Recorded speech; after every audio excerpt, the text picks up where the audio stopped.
Hoy venimos a hablar de American Vampire. American Vampire fue la obra que en el 2010 Scott Snyder y Rafael Albuquerque idearon sobre la premisa de un forajido que se convertía en el primer vampiro americano. Empezaremos por un pequeño glosario de la última edición que hubo en nuestro país antes del recopilatorio que sacarán en tomo o que han empezado a sacar en tomo FC. American Vampire fueron 8 tomos, TPBs, en tapa dura o en tapa blanda, más 2 spin-off y un último tomo del 2019-2020 que recopilaba la última serie. American Vampire no es una serie regular desde el número 1 hasta el final de la serie, sino que se dividió en 3 ciclos. El primer ciclo constaron de 34 grapas, en las cuales aquí se recopilaron en tomo 1 la grapa del 1 al 5, tomo 2 las grapas del 6 al 11, el spin-off de selección natural, el tomo 3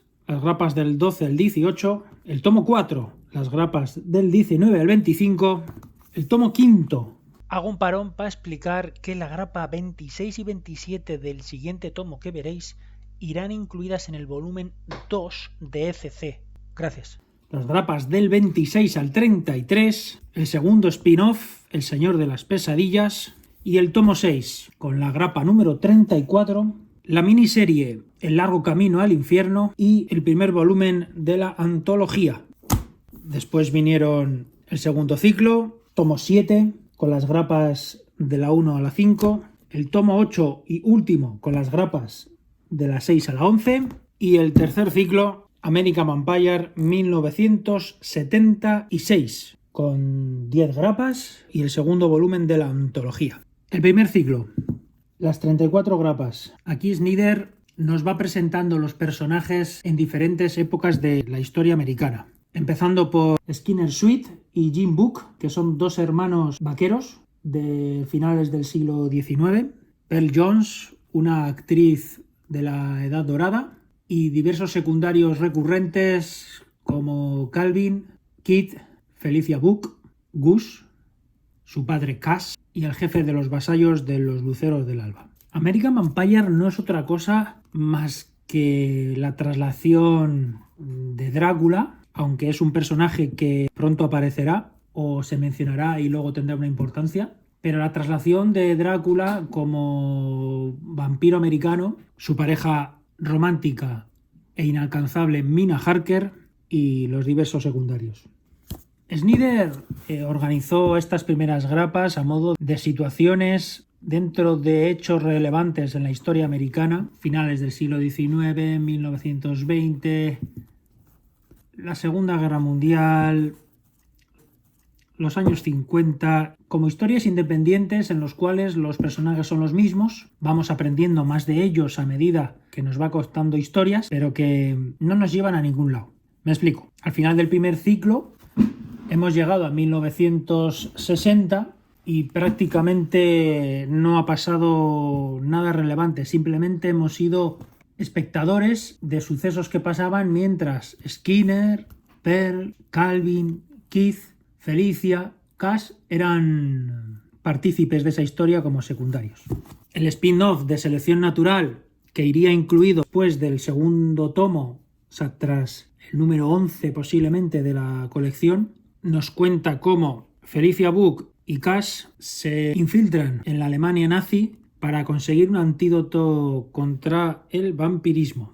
A partir de la grapa número 12, el tercer tomo, nos unimos al marido de Pearl, que es llamado a una misión secreta por los vasallos del Lucero del Alba, la organización que lleva siglos luchando contra los vampiros y está infiltrados en los gobiernos de todas las naciones. Aquí el marido de Pearl tendrá que acudir a una isla del Pacífico en plena Segunda Guerra Mundial y luchar contra una raza nueva y desconocida. En el tomo 4 nos presentan a Kid, un rebelde al estilo Marlon Brando o James Dean. Por el coche vemos que los años 50 y nos contarán su historia y qué es lo que le hizo convertirse en cazador. En el tomo 5 volvemos a reunirnos con Pearl y Skinner en plenos años 50 y todos los hechos de los años 50 referidos al racismo, a los movimientos sociales que empezarían a surgir a final de esa década y que llegarían a su esplendor en los 60.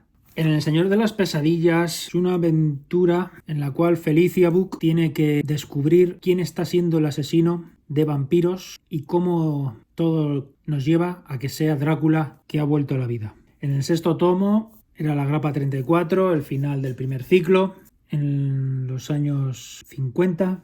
Para cuando Snyder llegó a la grapa número 34, sus otros trabajos y su éxito en Batman y demás series que hacía por aquella época para DC le tenía saturado. Por eso decidió pararlo y tomarse un tiempo para recuperar la serie. En el largo camino al infierno dio a los fans la oportunidad de, en ese bypass de año y pico que no hubo serie, ofrecernos algo sobre el universo de American Vampire. Y con una idea suya, Rafael Albuquerque desarrolla un guión en el cual dos ladrones, dos buscavidas, una chica y un chico, pareja, acaban convertidos en vampiros y cómo en solo unas pocas páginas se redimen y salvan la vida de un niño. Aparte de ello, en este tomo se incluía la antología, el primer volumen de la antología, que no es otra cosa más que relatos en el universo de American Vampire, dibujados y guionizados por otros autores. Generalmente esta antología nos cuenta historias situadas anteriores a los hechos que hemos visto en los 5 primeros tomos o que contextualizan un poco hechos de esas 34 grapas. Para el 2014, Snyder y Albuquerque volvieron en el segundo ciclo, 11 grapas, dividido, como os he dicho antes, en 2 tomos. Si las 34 primeras grapas, los 2 spin-off y el primer volumen de la antología sirvieron para algo, no fue para otra cosa, sino para dar historia, fondo, personal, empatía con los personajes para lo que supuso el segundo ciclo y la aparición de un personaje que desde hacía mucho tiempo no sentía miedo al leer una obra. En solo 11 números, 7 y 8, Snyder crea un destino para los personajes, una justificación, una respuesta por qué estaban allí, que se disfruta muchísimo, pero muchísimo. Y en el tercer ciclo, en 1976 llamado, en 10 grapas, en 10 números, concluyó ese destino y puso punto final a una serie que bien podría haber sido punto y aparte, tal y como quedan los personajes. Pero en prácticamente un siglo de vida vampírica de Skinner, nos cuenta toda la historia americana y nos prepara para lo que bien podría ser una serie regular de los vasallos del Lucero del Alba. En este tomo también se incluye la segunda parte de la antología, en la cual se van contando en relatos cortos sucesos pasados de la historia de nuestros protagonistas. Una serie que me ha gustado un montón.